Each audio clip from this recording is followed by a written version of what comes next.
A lot of people wonder when they're shopping for a new wood insert to convert into their fireplace. A question that we get all the time is, do you need a chimney liner to run down your chimney, or is this just a scam? Is this something you actually need to buy? Well, that's what we're going to talk about in this video, on whether or not this is just a seller's trick to upsell you on this, or if it's something you actually need. Today I'm going to educate you and let you know if that is true or if you actually need it.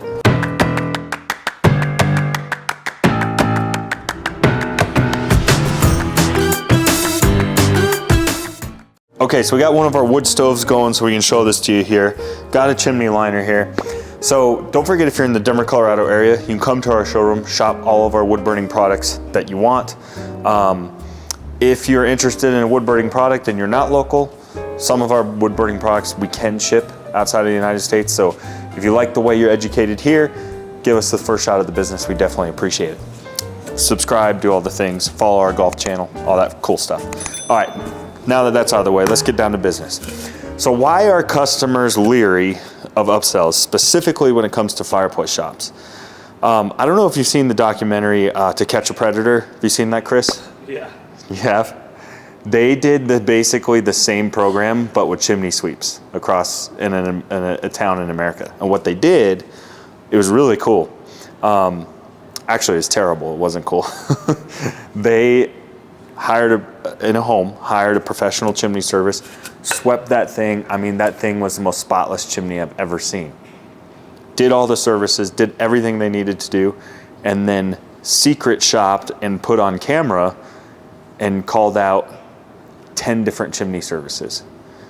Guess how many were honest and said that no work needed to be done out of the 10, Chris? 8. 1. So 9 chimney service companies went into people's houses and were pointing at ash and stuff and saying that that was going to burn their house down. Now, I'm not saying all chimney services are bad. There's actually a lot of really good ones. Most of them are good. You know, I don't think there's that many bad apples in the industry. But if there's an easy way to upsell somebody, it's telling them that something's dangerous and it could catch their kids' room on fire or something like that. Anyways, that's one of the reasons homeowners are cautious, and they can get massively upcharged on things that they don't need to be paying for. So the question is one of these a chimney liner? Okay, well, first I'm going to tell you what a chimney liner does. So most of the time in your home, you're going to have a big open fireplace, and then you're going to put in a wood insert that's going to help with efficiency, and they're going to heat the room up. I know some people say, I don't need to buy anything else after that because I'm just going to let the chimney take care of the exhaust, and then I'm good to go. But is that actually true? What does a chimney liner do, if anything, or is it a ripoff? So essentially, there's 2 different types of chimney liners we can get. We can get, you know, your basic 6-inch uninsulated liner. That's going to cost you anywhere from $500 to $1,000, depending on how long your run is. Or you can get it fully insulated with a cap and everything like that. That's going to be a bit more. That could be upwards of $2,000 on the high side, you know, if you have a really big, tall chimney. So that's what that does cost-wise. And essentially, this runs down your chimney, connects to your insert, and then exhausts. So then this is taking place of replacing your chimney, and all the exhaust is coming out of here. So I'm going to tell you whether you need this or not, and I'm going to do it with my fun new toy that we have for making videos. So we're going to try it today and see how it goes. Okay, so let's start with, we're going to talk 2 different things on if you need this or not. 1, with performance, if you need it to help with performance, and 2, if you need it to help with safety. So let's start with performance, then we'll get to safety reasons on if you do or do not need this. Okay, so if you watched any of my videos before, we're going to talk a little science. We're going to go back to science class a little bit here. So a home is a completely controlled, sealed environment, right? Now, what do we call that sometimes? What's that kind of the shape of, Chris? An envelope. An envelope. So your home is an envelope, right? And it, you know, your HVAC guys will do their calculations, and this is basically running a separate climate control from outside the home. All right, it's completely independent. It is a sealed envelope, right? With its own climate control working independently from what's happening outside the home. You guys with me so far? Now, where is a fireplace usually located? A chimney. A chimney is usually located on the outside of our envelope, our climate controlled room, right? See how our fireplace is outside here? Now, in order to put a fireplace in, what do we have to do to our perfectly sealed envelope? Cut a hole into it. We got to cut a hole into it. So now we took our envelope, there's our fireplace, and our envelope is no longer a completely sealed, independently running environment because we've cut a penetration into our envelope. Now, what does this do to your perfectly running home? Well, imagine, let's put it this way.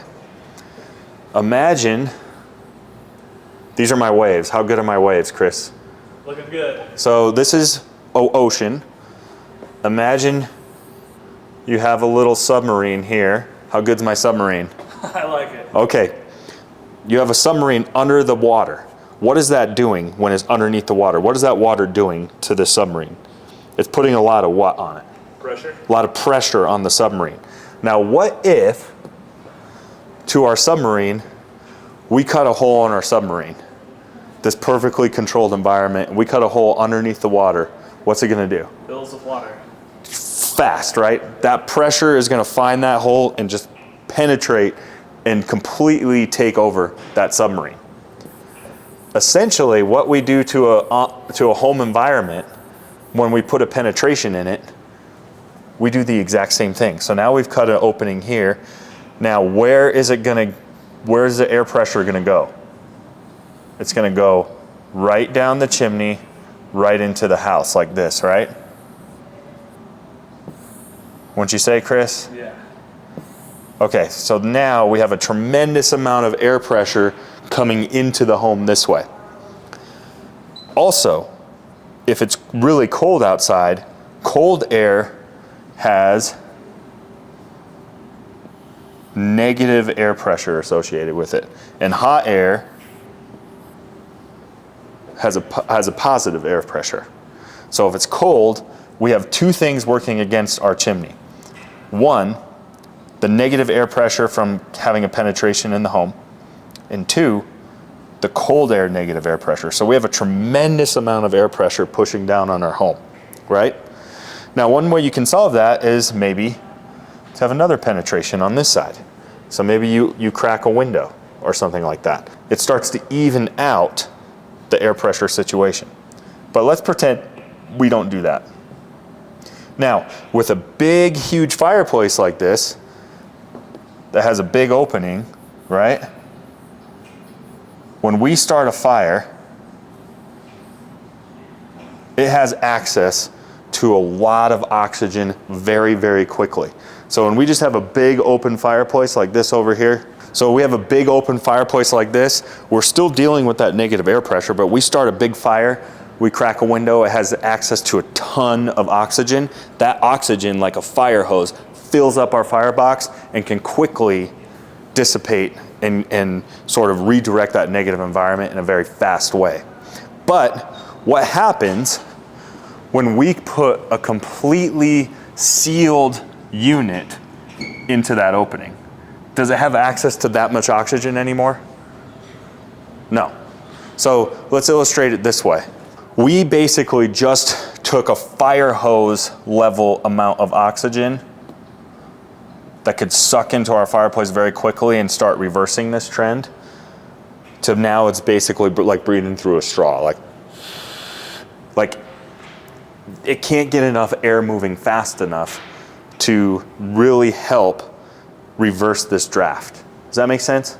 Does it make sense, Chris? I think so, yeah. My audience following me, you think?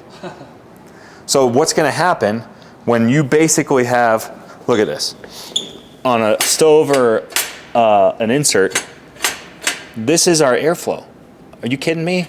You think that's gonna have enough airflow to reverse that tremendous amount of negative air pressure coming into the house? No.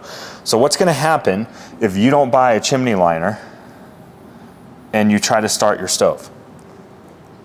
You're gonna fill your entire house up with smoke, right? And smoke's gonna be going everywhere. And little Timmy is not gonna be happy in his bedroom when his whole bedroom over here is filled up with smoke because dad can't figure out how to get his fireplace to draft. He's never going to get it to draft. And then what's going to happen? He's going to buy a $5,000 insert that he can't use because his wife's always mad at him because she's always making the kitchen smell like smoke. Do you see the problem with that? So one, performance-wise, it's never going to work. And that is not a sales trick. That is not a sales tactic. It's just, it's science, like Ron Burgundy says. You can't argue with the science, right? It's not my opinion. It's the facts of how a sealed envelope works of your home. That makes sense?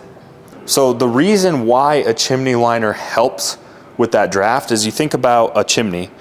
They vary in size, but they're usually, I don't know, about this big, 2 by, I don't know, they can be all over the place. But what do you think is going to be easier to draft? An entire freezing cold chimney or a little old 6-inch liner that you need to heat up? One of these. Because this is working independently from your chimney now.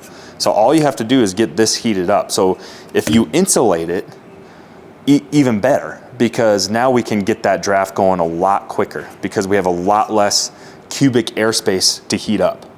So it's going to happen in a much, much shorter period of time. And then this thing can start pulling a draft really quick. Okay, let's talk safety issues. So let's say we install our wood insert right here, right? And we don't install a chimney liner. Now remember, I talked about basically an open fireplace. It's like basically has the access to like a fire hose level of oxygen. Have you ever seen a fire hose attached to a fire hydrant? I mean, water's going everywhere. So when we don't have our insert, draft starts pulling so fast and aggressively, you can hear it sometimes. It sounds like the wind blowing, like, you ever heard that on a wood stove, Chris? I think so. Yeah. So what happens is that airflow is moving so fast that all the particulates and the soot and the tar and the acid, the creosote buildup from wood, even though it's not clean burning, is moving, that air is moving so rapidly that it doesn't have a chance to really attach itself to the inside of your chimney like you think. So, but what happens then when we put a completely sealed insert with almost no airflow or no access to air? This thing is basically trickling in air because it's airtight. So the airflow in an open chimney would just kind of be trickling along, right, Chris? Yeah. So what's that going to do to your chimney? If it's just sort of lazily moving on up, you're basically filling your chimney with creosote, tar, acid, basically filling this whole thing up with poison. All right, is poison good in a house? No. Now I know what you're saying. Well, it's just in the chimney. It's not in the house. Well, let's look at some examples here. I did some Google images on some creosote buildup of some chimneys. Now look how gross this stuff is. I mean, this is bad, bad stuff. Now that even looks like it has like a piece of pipe in it or something like that. But it will basically clog your chimney. You will have a chimney fire. And you say, well, just hire a chimney sweep and come out to clean it. If you're using this all the time, he's going to basically live out there. In a little bit, you could basically have paid for the liner itself. And what do you think is easier to clean? A 6-inch liner with a 6-inch brush, or get every nook and cranny of your chimney? Look at that. What do you think is easier to clean, Chris? I don't want to do that. No. So that's one problem, is it would be a service nightmare. But now, does it actually stay in? Look at that. Does it actually stay in your chimney? Let's find out. Okay, so here's some pictures of the outside of chimneys. We're not looking at the inside because you're gonna say, I'll just clean the inside of the chimney. Look at this. Outside of the chimney, how is all this black tar getting right here? How's that happening? Let's look at some more pictures. Look at this one. How's that happening on the outside? How about right all in here? How are we getting black tar tar on the outside of a chimney. Do you know why, Chris? No. Because creosote is poison. It's acid, it's tar, and it's like slow moving molasses. Like it will eat through everything. So it's literally eating through the mortar and the bricks and exposing itself on the outside. Now, what do you think is gonna happen? Well, creosote's building up in here, and this is little Timmy's bedroom right here. You know what happens sometimes? Sometimes it can go through the brick into your floorboards, and there's true stories of smoke and soot literally rising through the floor in one of your child's bedroom. Scary stuff. Now, I'm not saying that, again, this is not a scare tactic to get you to buy the right product. All I'm trying to say is that not only is a chimney liner recommended, it is absolutely essential. Like no ifs, ands, or buts. So lining this chimney basically eliminates any possibility of creosote really leaking out of it, right? Because now we have a sealed environment, controlled environment running up all the way the chimney, and we have to just clean out our chimney liner, not our actual chimney itself. And guess what? Best part is 10 years, let's say the tar eats through the stainless steel liner, replace it. Spend $1,000 to replace it. It's a lot better than renting a house because you had a chimney fire, right? Yeah. Now, I know what people are gonna say is they're gonna say, well, Trevor, aren't stoves so efficient now? They don't actually build up that much creosote? True, but let's work through some facts here. The average stove, on average, let's just say, is 75% efficient, right? That means we got about 25% ash buildup or potential garbage that's gonna be going up the chimney, right? But now, what happens if we don't know how to use our stove properly? Maybe that takes us down to 70% because our startups aren't very good, right? We don't know how to start a stove very efficiently, and we're running it very inefficiently. What if we don't use the air control very good? Let's say we choke out way too much oxygen out of there. Now we've maybe taken it down to 65% efficient. Or, worse yet, what if we're burning pallet wood, or we're burning wood that's not seasoned, we're burning soft wood like pine. Remember, that's 75% efficient in perfect testing environment with perfect hardwoods, right? Now let's say we're burning wood with a lot of moisture, we're burning pine, a softwood, something like that. I mean, we could be down into the 40% range, which means our creosote buildup could be closer to 60%, even with a clean, burning, efficient stove. So do we see the problem is these tests at 75% don't take into account any of those variables. So we got to think about that when we're burning our wood stove. Okay, now even if you still don't believe me and you still think that I'm a dirty salesman, get it dirty, you know, because I'm working chimneys. I personally don't, but even if you think I'm just being a salesman and trying to upsell you something, let me tell you something. If I was just being a dirty salesman, what do you think's easier for me to sell? Just sell you a wood insert and to send you on your way? Or do you think it's harder for me to sell you a wood stove or a wood insert and then work on an upsell, spend another hour explaining why you need this? See, wouldn't it be faster and easier for me as a dirty salesman just to sell you inserts and get you out the door, get you rolling?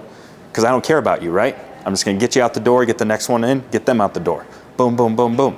It's a harder process to sell a job trying to justify a $1,000 liner, because the second I say, well, no, hold on, you need more than just your wood insert, their hackles or their guard immediately goes up because they think, and it's just human nature, they think I'm trying, just like any salesman, they think you're trying to pull one over on them and sell them something they don't need.